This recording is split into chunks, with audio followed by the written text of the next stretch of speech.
So students, जैसा कि आप सभी को पता होगा, लास्ट क्लास के अंदर हमने ऑर्डर हैंडल करने वाला जो काम था उसको कर लिया था अपने एडमिन पैनल में। ठीक है। और आपको ये भी मालूम होगा अब हमारी इस वेबसाइट के अंदर अब कुछ भी काम नहीं रह गया है। फाइनली जो ये आपकी वेबसाइट है पूरी तरीके से कंप्लीट हो चुकी है। ठीक है। आपको जैसे कि एक चीज़ और भी याद होगा, इसके अंदर मैंने आपको फुटर बोला था खुद से आपको डिज़ाइन करने के लिए। ठीक है। अगर आपने फुटर खुद से डिज़ाइन कर लिया है तो बहुत ही अच्छी बात है, लेकिन अगर नहीं किया है तो देख लीजिए कि मैंने इस फुटर को कैसे डिज़ाइन किया है और यहाँ पे कैसे मैंने लगाया है। ठीक है, क्योंकि ये थोड़ा सा ट्रिकी है। आप जो है इसको देख लीजिए, ठीक है, कि किस तरीके से हमने यहाँ पे फुटर बनाया है। तो सिंपल जो है, यहाँ देखिए कोड में आइए और यहाँ पे देखिए एक एलिमेंट फ़ोल्डर आपको दिखेगा यहाँ पे HTTP शॉप के अंदर। देख रहे हैं यहाँ पे एलिमेंट फ़ोल्डर, इसके अंदर मैंने क्या किया है, एक फुटर डॉट PHP अलग से बनाया है। मतलब जिस तरीके से मैंने यहाँ पे nav डॉट PHP बनाया था ना अलग, वैसे ही यहाँ पे मैंने फुटर डॉट PHP को अलग बनाया है। ठीक है, कुछ इस तरह से। ठीक है, इसके अंदर देखिए डायरेक्ट मैंने फुटर का जो कोड है वो स्टार्ट कर दिया है। ठीक है, और इस फुटर के अंदर मैंने विड्थ पास कर दिया है, बैकग्राउंड जो कलर था वो डार्क कर दिया है, और पैडिंग और मार्जिन टॉप इस तरीके से मैंने पास कर दिया है। देन उसके अंदर मैंने रो और कॉलम्स का यूज़ किया है यहाँ पे, ताकि जो मेरा ये आपका फुटर है ये रिस्पॉन्सिव हो सके। देखिए अगर मैं इसे फ़ोन पे खोलूँगा तो देखिए कुछ इस तरीके का आपको दिखाई देने वाला है। ठीक है, मतलब ये आपका फ़ोन के ऊपर भी रिस्पॉन्सिव दिखने वाला है। ठीक है, इसी वजह से हमने क्या किया है, इसे रो और कॉलम के अंदर डिज़ाइन किया है। ठीक है, इसका डिज़ाइनिंग बहुत ही ईजी है, आप भी खुद से भी कर सकते हैं। जैसे कि देख सकते हैं पहला कॉलम में मैंने एक लेबल स्टार्ट किया है और लेबल के अंदर मैंने स्टाइल से मतलब CSS पास करके इसको डिज़ाइन कर लिया है। कलर पास कर दिया ब्लू वाला, फॉन्ट वेट प्रॉपर्टी से थोड़ा सा बोल्ट दिखाने के लिए 500 पास कर दिया, और फॉन्ट साइज़ मैंने यहाँ से हैंडल किया है ताकि जो मेरा फॉन्ट हो वो रिस्पॉन्सिव बने। ठीक है ना, तो यहाँ पे कॉन्टैक्ट इन्फो इस तरीके से लिखा। उसके बाद जितनी भी कॉन्टैक्ट इन्फॉर्मेशन थी उसको मैंने UL और LI के अंदर लिस्ट किया है। ठीक है, UL और LI में UL के अंदर से पैडिंग मार्जिन हटा दिया और LI के अंदर आपने टेक्स्ट जो था उसको डिज़ाइन कर लिया। ठीक है ना, टेक्स्ट वाइट मैंने यहाँ सेट कर दिया, स्टाइल सेट कर दिया, टेक्स्ट डेकोरेशन नन सेट कर दिया। क्यों किया, क्योंकि इसमें अंडरलाइन आ रही थी इस वजह से। ठीक है, बाय द वे अगर आप इसके ऊपर लिंक लगाते हैं एंकर टैग से तो यहाँ पे आपको टेक्स्ट डेकोरेशन नन करना होगा, और लिस्ट स्टाइल नन इसलिए करते हैं ताकि जो इसके थ्रू पॉइंट्स आते हैं वो पॉइंट आपको देखने को ना मिले। बाकी इसमें मैंने फॉन्ट वेट इसका पतला रखा है, इस वजह से मैंने यहाँ पे 100 पास किया है। ठीक है, तो यही सेम डिज़ाइन मैंने इन सभी के अंदर पास किया है, जैसा कि आप यहाँ पे देख सकते हैं। ठीक है, ये देख लीजिए, ये आपका यूज़फुल लिंक्स आपको दिख रहा होगा। अब ये यूज़फुल लिंक कैसे आया वो देखिए, ये मोबाइल, कंप्यूटर, लैपटॉप और फैशन। अब ये तीनों क्या है, ये आपकी कैटेगरी है। जो कैटेगरी यहाँ दिख रही है वही यहाँ पे है। ठीक है, अगर आप अपने एडमिन पैनल में जाके कैटेगरी और ऐड करेंगे तो देखिएगा यहाँ पे आपको एक और कैटेगरी देखने को मिल जाएगी, क्योंकि मैंने इसको यहाँ पे डायनेमिक बनाया है। अभी कैसे बनाया जाए वो देख लीजिए। देखिए ये रहा मेरा दूसरा कॉलम, और इस दूसरे कॉलम के अंदर देखिए मैंने PHP को स्टार्ट किया हुआ है। देख रहे हैं यहाँ पे PHP। ठीक है, UL के अंदर PHP मैंने स्टार्ट किया है, और मैंने यहाँ पे कैटेगरी टेबल से डेटा निकाला है और वाइल लूप के अंदर इस तरीके से प्रेजेंट करके यहाँ पे एको कर दिया है। ठीक है, जैसे कि आपने nav डॉट PHP में यहाँ पे एको करवाया था ना वाइल के अंदर, उसी तरीके से मैंने यहाँ पे भी बनाया है। आप देख सकते हैं बहुत ही ईजी है, और ये आप भी बना लेंगे। ठीक है, और डिज़ाइन तो वही सेम जो ऊपर था वही है। फिर यहाँ पे तीसरे कॉलम में देख लीजिए वही लेबल स्टार्ट किया है, एक ब्रेक टैग लगाया है, और उसके बाद यहाँ पे 3 या फिर 4 जो सोशल आइकन्स होते हैं उसे इंसर्ट कर लिया है। आप चाहें तो इसे एंकर टैग से लॉक कर लीजिएगा, मैंने इसे फ़िलहाल एंकर टैग से लॉक नहीं किया है। सो दैट्स इट, इतना ही था इसके अंदर। बाकी टर्म्स एंड कंडीशन का भी मैंने यहाँ पे एक मेन्यू दे दिया है, प्राइवेसी पॉलिसी का भी मेन्यू दे दिया है। ठीक है, और फिर लास्ट के अंदर मैंने यहाँ पे एक HR पास किया है, और बाकी एक P एलिमेंट के अंदर यहाँ पे राइट कर दिया नीचे, design and develop by STP computer education. ठीक है, बाकी इसे अगर मैं सेव करके रन करता हूँ तो देख लीजिए कुछ इस तरीके का आपको यहाँ पे ये डिज़ाइन देखने को मिलता है। ठीक है, अब बात आती है कि ये यहाँ पे कैसे दिख रहा है। इसको तो मैंने अलग बनाया है फुटर डॉट PHP, तो ये इंडेक्स पेज पे आपको कैसे दिख रहा है। तो जो देखिए ये रहा आपका इंडेक्स डॉट PHP, देख रहे हैं ये वाला। इसके अंदर मैंने क्या किया है, सबसे लास्ट के अंदर यहाँ पे इस फुटर डॉट PHP को इस तरीके से PHP के अंदर ऐसे रिक्वायर कर लिया है। ठीक है, तो आपको भी जिस जिस पेज में फुटर डालना है तो तो आप क्या करेंगे, इस तरीके से आपके फुटर डॉट php के कोड को रिक्वायर कर लेंगे। ठीक है, इससे क्या होगा कि आपको हर जगह जा जा करके फुटर का जो कोड है वो करने की ज़रूरत नहीं पड़ेगी। बस आपको ये छोटा सा कोड लगाना है और बस आपका काम हो जाएगा। ठीक है, तो मैं देखिए किस किस पेज में हमें फुटर लगाना है। अभी तो फ़िलहाल मैंने इंडेक्स डॉट php में लगाया है, लॉगिन डॉट php में भी लगाना होगा। ठीक है, तो ये देखिए लॉगिन डॉट php में कहाँ लगाएंगे, सबसे नीचे जहाँ पे आपने स्क्रिप्ट स्टार्ट किया ना, यहाँ पे आप लगा लीजिए इस तरीके से। ठीक है, सेव कर लीजिए और जब रन करके देखिए कैसा आ रहा है। तो मैं पहले साइन आउट करता हूँ और फिर यहाँ पे लॉगिन पे क्लिक करूँगा। तो देखिए यहाँ पे आ गया लॉगिन वाले पे। ठीक है, तो ये लॉगिन विद अस बना ही हुआ है आपका। ओके, चलो एक काम करिए, यहाँ पे देखिए लॉगिन विद अस है, लेकिन थोड़ा सा और ये डिज़ाइन हो सकता था, डेकोरेट हो सकता था, लेकिन मैंने किया नहीं था। ओके, यहाँ पे देखिए जो स्पेस आपको खाली दिख रहा है ना, यहाँ पे आप ये डिफ़ाइन कर सकते हैं कि आप अगर ऑलरेडी रजिस्टर्ड नहीं है तो आप यहाँ पे सिंपल पहले रजिस्टर कर सकते हैं। तो उसको आप यहाँ पे ज़रूर से बना लीजिएगा। ठीक है, तो यहाँ पे लॉगिन पे तो मैंने फुटर लगा लिया। अब मेरे को जैसे रजिस्टर पे फुटर लगाना है, क्योंकि रजिस्टर पे भी फुटर नहीं है, तो चलिए लगा लेते हैं। कहाँ है रजिस्टर वाला, देखिए इसके अंदर ये रजिस्टर डॉट php, और इसके अंदर भी स्क्रिप्ट से पहले यहाँ पे ऐसे में लगा लीजिए php के अंदर रिक्वायर कर लीजिए फुटर डॉट php को। तो देखिए यहाँ पे भी मैंने कर लिया और रिलोड करता हूँ तो देखिए ये यहाँ पे फुटर आ गया। ठीक है, सो उम्मीद करता हूँ समझ में आ गया होगा किस तरीके से फुटर आपको लगाना है। ठीक है, अब यहाँ पे भी लगा लेता हूँ जैसे mobile, computer and laptop, fashion. ठीक है, तो इन सब पे भी लगाओगे, कैसे लगेगा इसके अंदर, ये तीनों पेज तो एक ही हैं। ठीक है, ये तीनों पेज तो आपके एक ही है प्रोडक्ट डॉट php, बस अंदर का जो डेटा है वो आपके गेट पैरामीटर के थ्रू यहाँ पे आ रहा है। ठीक है, तो चलिए इसमें भी लगा लेते हैं प्रोडक्ट डॉट php में। कहाँ पे है, ये रहा प्रोडक्ट डॉट php, और कहाँ पे लगाएंगे, ये बॉडी के ठीक पहले, जहाँ बॉडी क्लोज हो रहा है ना, इसके ठीक पहले। तो यहाँ मैंने पास कर दिया, सेव कर लेता हूँ और एक बार रन करके टेस्ट करता हूँ। तो देखिए यहाँ पे भी आ गया। ठीक है, मतलब फुटर आ रहा है, तो देखिए कितनी अच्छी वेबसाइट का लुक यहाँ पे तैयार हो जा रहा है। ओके, अब ये देखिए कंप्यूटर लैपटॉप में भी मिलेगा, फैशन में भी मिलेगा, सब जगह पे ये फुटर आपको मिल जाएगा। अब हमें कहाँ लगाना है फुटर, अब हमें लगाना है प्रोडक्ट डिटेल्स के अंदर। जैसे मैं अगर इस पर क्लिक करता हूँ तो ये यहाँ पे कोई फुटर इसके नीचे नहीं है। ठीक है, इतना ही शो कर रहा है, तो इसके अंदर भी लगा देंगे product underscore details dot php में। कहाँ है प्रोडक्ट डिटेल्स, ये रहा। और इसमें कहाँ पे लगाओगे आप, यहाँ पे जहाँ बॉडी क्लोज हो रहा है यहाँ पे ऐसे लगा दीजिए, पेस्ट कर दीजिए, सेव करके अब रन करिए, इसे रिलोड करिए। तो देखिए यहाँ पे कुछ इस तरीके से अब आपको देखने को मिल रहा है। अब कहाँ एक और लगाना है, बाय नाउ पे जब हम क्लिक करते हैं ना, तो अच्छा ये तो लॉगिन विद अस आ गया, मतलब हम लॉगिन नहीं थे, इस वजह से ऑर्डर हुआ नहीं। तो चलिए मैं अब लॉगिन कर लेता हूँ यहाँ पे stptask@gmail.com, पासवर्ड डाल दूँगा, लॉगिन कर लूँगा। ठीक है, अब जैसे इसी को ओपन किया, फिर बाय नाउ पे क्लिक करता हूँ, तो ये ऑर्डर डिटेल्स आ रहा है ना, इसके नीचे भी हमें यहाँ पे चाहिए। तो ऑर्डर डिटेल्स डॉट php के अंदर भी मैं लगा लेता हूँ, ये रहा ऑर्डर डिटेल्स डॉट php, और इसके अंदर नीचे आ जाइए जहाँ स्क्रिप्ट आपका क्लोज हो रहा है ना, मतलब ओपन हो रहा है स्क्रिप्ट, यहाँ पे आप लगा लीजिए php को इस तरीके से, सेव करके रन करिए और देखिए। ठीक है, तो लगभग मैंने शायद सभी जगह पे यहाँ पे लगा दिया है। ये होम में भी लग गया, इसमें भी लग गया। ठीक है, और अगर आप इस पर क्लिक करते हैं तो यहाँ पे भी है, इसमें भी है। ठीक है, मतलब सभी जगह एक तरीके से यहाँ पे आपका जो फुटर है वो लग चुका है। तो यहाँ पे फुटर का काम तो हो गया। ठीक है, अब इसके अंदर एक चीज़ मैं आपको बताना चाह रहा हूँ, जैसे कि आप यहाँ पे आइए अकाउंट के अंदर और माई ऑर्डर्स देख रहे हैं, इस पे आइए। ठीक है, तो इसमें भी लगाना है आपको, तो इसमें भी लगा लीजिए, कोई बात नहीं। ये रहा माई ऑर्डर डॉट php, और यहाँ बॉडी से पहले मैं लगा लेता हूँ। ठीक है, सेव कर लीजिए, रन करके चेक करिए, तो देखिए आ गया। अब यहाँ पे आपको मैं एक चीज़ और बताना चाह रहा था कि देखिए जैसे यहाँ पे आपके ऑर्डर्स आ रहे हैं। ठीक है, ये वाला जो ऑर्डर देख रहे हैं पेंडिंग ऑर्डर, ये तो अभी मैंने आज ही किया है यहाँ पे। ठीक है, बट यहाँ पे एक काम करिए कि जो आप ऑर्डर कर रहे हैं ना, उसका डेट यहाँ पे आप दिखाइए कि आपने कब ये ऑर्डर किया है, क्योंकि हम यहाँ पे उसका रेट दिखा दे रहे हैं, क्वांटिटी दिखा दे रहे हैं, लेकिन डेट नहीं दिखा रहे हैं। ठीक है, एक तो यहाँ पे हमें डेट भी दिखाना होगा और एक हमें ऑर्डर आईडी जो होती है वो भी दिखाना होगा, ताकि हम उस ऑर्डर आईडी से अपने ऑर्डर को ट्रैक कर सकें। ठीक है, तो देखिए माई ऑर्डर डॉट php में कोड हो रखा है, तो आ जाइए जरा माई ऑर्डर डॉट php में, शायद वही खुला हुआ है माई ऑर्डर डॉट php। ठीक है, तो यहाँ पे देखिए हमने इसमें दिखा के रखा हुआ है, ये देखिए डेटा में से प्रोडक्ट का नेम निकाल रहे हैं, टोटल प्रोडक्ट अमाउंट निकाल रहे हैं, प्रोडक्ट की क्वांटिटी निकाल रहे हैं ना यहाँ पे। ठीक है, तो एक काम करो, इसी लाइन को यहाँ से कर लो कॉपी। ठीक है, नीचे करो पेस्ट। ठीक है, अब हमें यहाँ पे क्या निकालना है, ऑर्डर डेट। तो एक क्वांटिटी की जगह लिख दो आप ऑर्डर डेट। ठीक है, कुछ इस तरीके से, और यहाँ पे आपको डेट निकालना है। तो ये देखो डेटा आप निकाल देना, डेटा एरे आ रहा है, ये कहाँ से निकाल रहे हैं आप देखिए, ये आप यहाँ पे निकाल रहे हैं रिसीव ऑर्डर से।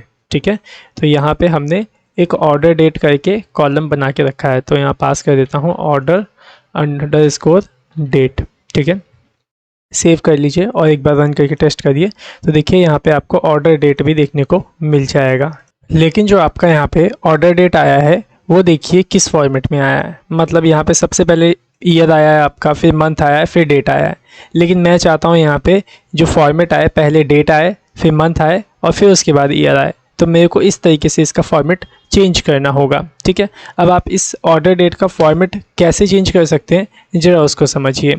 सिंपल, आपको पहले कोडिंग में आना है यहाँ पे, और जो देखिए जहाँ पे आप वाइल लूप चला रहे हो, ठीक इसके बाद आप एक काम करो, यहाँ पे एक वेरिएबल बनाओ डेट के नाम से। ठीक है, तो मैंने यहाँ पे डेट के नाम से वेरिएबल बनाया। ठीक है, अब यहाँ पे समझिए इस बात को, अगर आप किसी भी डेट का फॉर्मेट चेंज करना चाहते हैं तो सबसे पहले यहाँ पे आपको मैन्युअली डेट क्रिएट करनी होगी।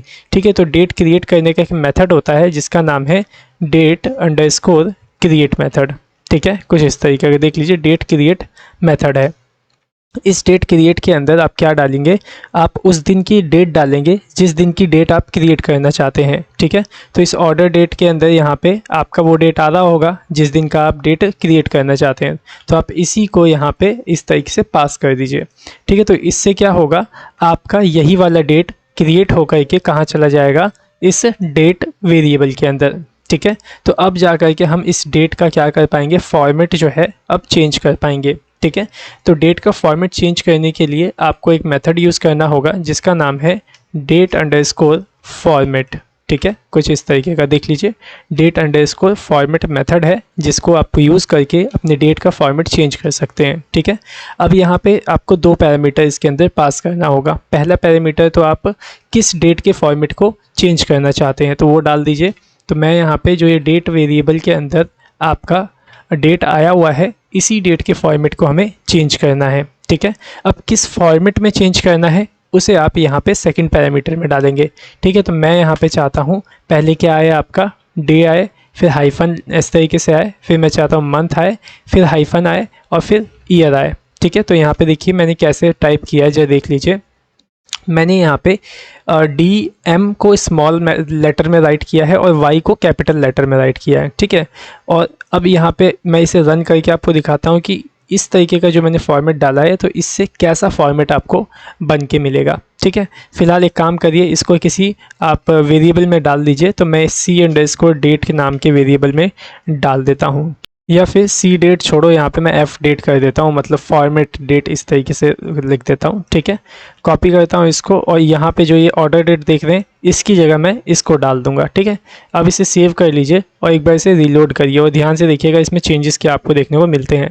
देखिए मैंने रिलोड किया तो देखिए यहाँ पे चेंज हो गया, पहले क्या आ गया आपका डे, फिर आ गया आपका मंथ, देन उसके बाद आ गया आपका ईयर। ठीक है, अब यहाँ पे देखिए ईयर जो आया 2022 पूरा आया है। ठीक है, अगर मैं यहाँ पे कैपिटल वाई नहीं लिखता, सिर्फ स्मॉल वाई लिखता और सेव करके रन करता तो देखिए आपको क्या देखने को मिलता।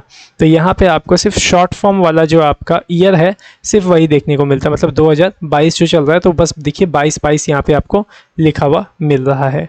ठीक है, तो इसी वजह से मैंने यहाँ पे वाई को क्या किया था, कैपिटल करके रखा था ताकि मेरे को यहाँ पे पूरा यहाँ पे ईयर देखने को मिले। ओके, अब अगर आप यहाँ पे चाहते हैं कि ये मंथ इस तरीके से यहाँ पे नंबर में आ रहा है, मतलब 6 नंबर आ रहा है, तो 6 का मतलब तो आपको पता है ये जून होता है। ठीक है, तो यहाँ पे मैं नहीं चाहता कि नंबर में आए, यहाँ पे लिखा हुआ है जून लिखा हुआ है। ठीक है, तो उसके लिए आप क्या करेंगे, जो ये आप मंथ एम छोटा आपने लिखा है ना, इसको आप इस तरीके से बड़ा एम कर देंगे। ठीक है, अगर आप इसे बड़ा एम लिखते हैं और सेव करके रन करते हैं तो देखिएगा यहाँ पे आपको इस तरीके से जून लिखा हुआ मिल जाएगा। ठीक है, देखिए जून, यहाँ पे देखिए जुलाई आपका JUL। ठीक है, तो जिस तारीख का आपने ऑर्डर किया होगा तो वो आपको यहाँ पे इस तरीके से दिख जाएगा। देखिए 30 जून। ठीक है, लेकिन अभी देखिए इसके अंदर जो जून आया है वो पूरा जून नहीं आया है, आपके मंथ का स्टार्टिंग का सिर्फ 3 लेटर यहाँ पे आपको देखने को मिल रहा है। ठीक है, अगर आप चाहते हैं कि पूरा जून लिखा हुआ है, पूरा जुलाई लिखा हुआ है, तो उसके लिए आपको यहाँ पे कैपिटल M की जगह कैपिटल F का यूज़ करना पड़ेगा, मतलब फुल नेम का।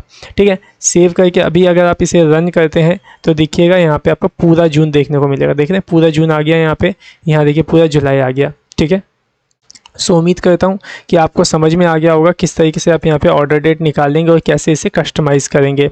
अब आप सोच रहे होंगे कि अगर मैं इसे डी को कैपिटल कर दूँ तो क्या आएगा। अगर आप डी को कैपिटल कर देंगे ना, 30 तारीख में कौन सा दिन है, मतलब कौन सा वीक है, वो आपको बता देगा। चलिए मैं आपको दिखाई देता हूँ करके।